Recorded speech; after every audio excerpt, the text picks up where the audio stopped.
Hello and welcome to Not Without My Nugget. Does that work? No, no, it doesn't. Oh, yeah, I suppose it does. Hello and welcome to Not Without My Sister, the bite-sized version. Very appropriate, Rosemary, because today I thought we would talk about a shockingly horrifying article that I saw in some magazine somewhere this week. German ballet director suspended for smearing dog poop on newspaper critic's face. What? Would it be worse if it was human poop?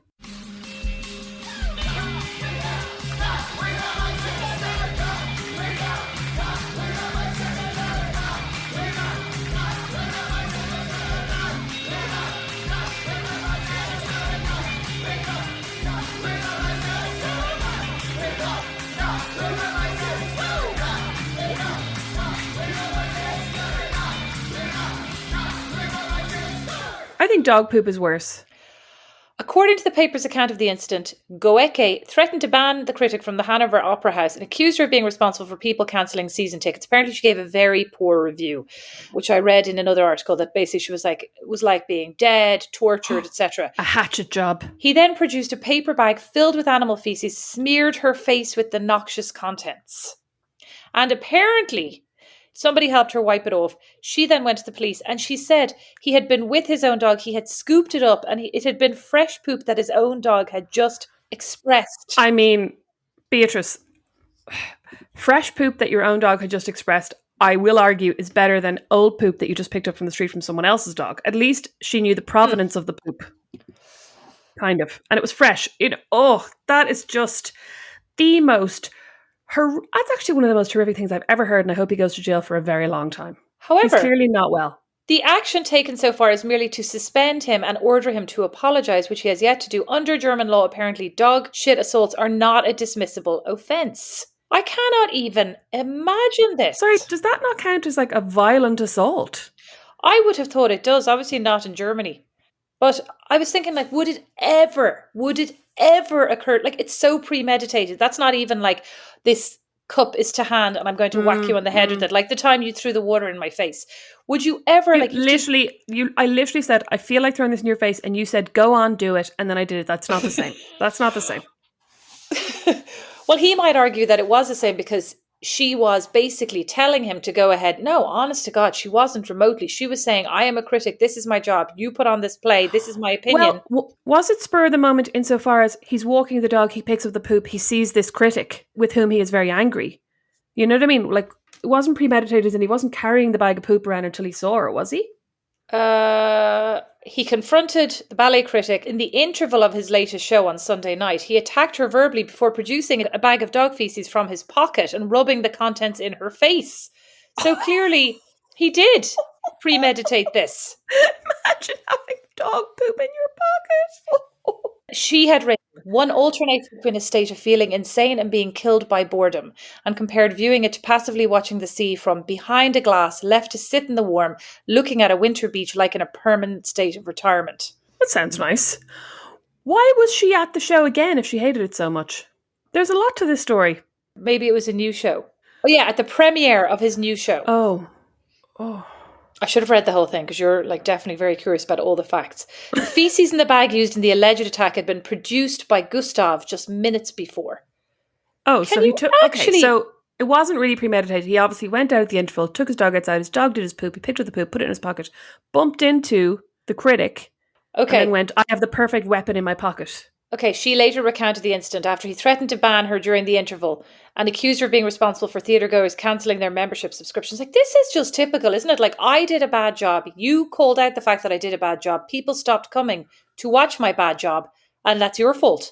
Maybe if you'd done a good job in the first place. Anyway, she later recounted the incident, saying that he had, quote, suddenly pulled the bag from his pocket. With the open side of the bag, he rubbed the dog excrement in my face. When I felt what he had done, I screamed. Can you imagine? Would you ever get that poop off? No, Beatrice, you wouldn't. I feel like you would be smelling it for, like, the odd time when I'm changing my baby's nappy. I'll get the tiniest bit of poop on my hand or something, and I literally spend the rest of the day convinced I can smell it. Do you know what I mean? No matter how many times you wash your hand, you're like, oh, that's still on me somewhere. That dog poop would stay with you. Wonder what kind of dog it was. Oh, Jesus Christ. Yes, of course it is. His What pet kind of dash dog? hand. A dash Oh, a hand. tiny poop. This changes everything. If What? it was like if it was a German Shepherd poop, a Dachshund, Beatrice, they're tiny. It was Rosemary, probably poop is like a poop. little You pebble. just, if you get the tiniest smear I on your know, I know, I know. Sorry, fingernail, it's still bad, but I'm just saying if it was a Rosemary, German Shepherd or like a Doberman, it would be this worse. could be in your nostril hair. Like, how do you get that? Think about the I don't have crevices of any your nostril face. hair. What do you mean? Oh yeah, I you ripped waxed it it off. all off with the sorting hat. Remember? I mean, I just can't even think about doing that too. Would you even? You were horrified when Kerry melted those Mars bars Oh, into the I was nappies. thinking about that the other day. That was so gross for my baby shower. We had to Yeah. smell melted chocolate in nappies and to try and figure out. And it actually Okay. was very unfair. I think she should have had to choose European chocolate. Okay. I didn't get a lot Here. of those. So here, how would you have felt if at the end I'd said, pick which of these chocolates you knew in your mind they were chocolate? I'm going to smear on your face. Which It of would have these are you felt going to great. I love eat? chocolate on my face. That would have been like a thirst trap for me. That would have been great because I would have loved that. Okay, how Absolute would you eat feel? it. How would you feel if I put gravy, 4 different bowls of brown gravy, and I said to you, pick which one of these you get thrown at your head? I would absolutely love. Why don't you put the four of them together in a nappy and have me eat Rosemary? Disgusting, and nobody wants to listen to this. That's absolutely gross. Absolutely gross. Okay, think about the person who has annoyed you the most, who you feel has done you a true injustice. I'm Okay. looking at her. Oh, me? The person who's annoyed me the most. Ridiculous. The No, person no. who has annoyed me the most frequently and consistently in my life would be you. The person you feel has done you the worst injustice of your life, who prevented you from getting a job, who prevented you from whatever that you felt you deserved. What would you like to do to them if you ever caught them off guard at the interval of something? And what would be in a bag in your pocket that you could smear in their face? But also, like, would you not be afraid of going to prison? I Just a was just question. about to say, yeah. There is nothing that I would like. There's nobody for whom I would be willing to go to prison, if you know what I mean, to like get my revenge. And there's no revenge I want enough to risk going to prison, or even getting like a fine, but being publicly humiliated by being like Rosemary McCabe smeared this person's face with like melted after eights or whatever. Like I don't know why that came to mind. I like after eights. I wouldn't waste them. I love after eights, yeah. No, so if I could be sure that there would be no repercussions, if I could put on a full bodysuit, including balaclava, and be completely anonymous and never ever discovered that it was me, and I could run up like a ninja and smear in this person's face, what would I smear? I wouldn't do poo, it's just too disgusting. Oh, it's disgusting. Yeah, you know what I would do? I would do honey, or I would pour a can of 7 Up over their head, because I feel like that would just be really sticky and annoying. Oh. Oh, yeah. Okay. You know what I might do? Slime. Oh, yeah, but Beatrice, that's actually a bit mean. You never get that out of your hair. Yeah, that would actually be really mean. That's They'd too have to cut far. their hair. Yeah. Yeah. Well, I mean, depending on how much I really dislike them, in fairness. Maybe I just put slime on their clothes and then those clothes are ruined. That's also really harsh. What do the clothes ever do to you? And that's really wasteful. What about the environment? That's Fine. really bad. You can't even wash that out. Oh, sorry. No. Beatrice, I've cracked it. I wouldn't go near them. I'd break into their car and I would pour milk down the back of each of their seats and I would soak the little foot pads in milk and then I would get a little like a brush that you use for egg washing pastry and I would brush milk all inside the inside of their boot and all This underneath is their not dashboard. even normal. This is not even normal. Because they wouldn't even notice it. Like not enough that anybody's going to be like, oh, it's wet. Just enough so that in 2 weeks' time, they're not going to be able to get in that car. You're so ridiculous. You have to make sure as well. You have to get them in their car in a really hot locale. Yeah. So I'd like see them leaving their car in a warm spot, and I'd go, perfect. Go over there with my carton of Avonmore and just carefully drizzle milk all over their car. What would you do? I tell you what You don't know what you do.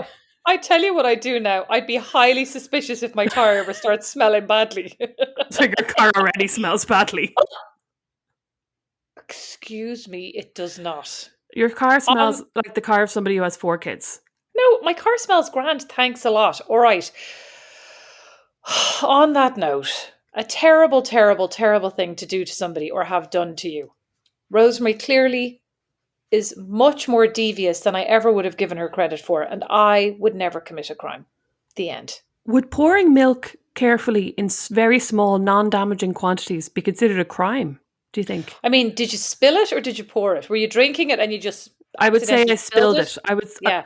I would say, I was sitting in the passenger seat and I spilled a bit of milk, Yeah. and then I moved because I thought that's a bit wet, Yeah. and then I spilled it in the driver's seat, and then I moved again and I spilled it in the And back then- seats, and then it is in the boot. No, and then due to the fact that you were clearly incapable of drinking it safely out of the spout, you started to serve it to yourself on some kind of a pastry brush. And Oh then my you God, spilled no, it. Beatrice, sorry. I would get into the backseat of their car in my underwear. I would set up my selfie timer. I would set up my tripod. And I would pour the milk all over myself, like in those Got Milk ads with Cindy Crawford or whatever.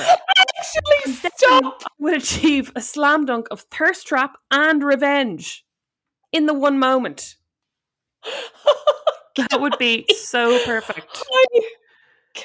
You're horrified getting out of there with your wet, milky undies. I tell you, I wouldn't be thirsty anymore, though, would I?